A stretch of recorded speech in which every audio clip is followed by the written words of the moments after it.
আজকে আমি পেয়ারা মাখা করব, সবাই আমার সাথে থাকেন। আমি পেয়ারাটা কেটে নিচ্ছি।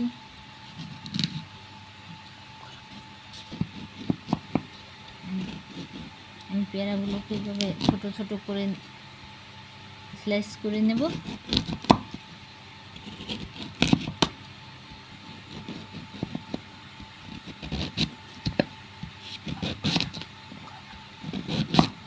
পেয়ারাগুলোকে এইভাবে স্লাইস করে নেব। আমি একে একে সবগুলোকে এরকম স্লাইস করে নিয়ে আসতেছি। পেয়ারা ভর্তা বা পেয়ারা মাখা করার জন্য সম্পূর্ণ পেয়ারা এভাবে কেটে নিলাম। এবার নিয়ে আসলাম 2টা মরিচ, আগুনে জ্বলছে নিয়ে আসছি।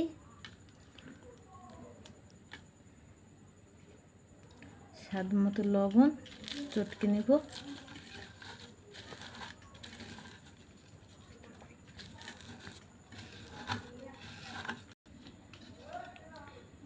সাথে দিয়ে দিলাম একটু তেঁতুল, যাতে ভর্তাটা টক হয়।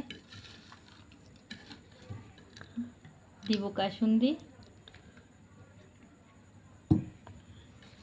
সবগুলো চটকে নেব। এবার দিয়ে দিলাম পেয়ারা, সবগুলো একসাথে চটকে নেব। পেয়ারা ভর্তা বানানো হয়ে গেছে, পরিবেশন করে নেব।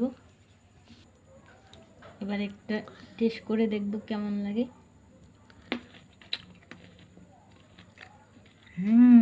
সেই মজা।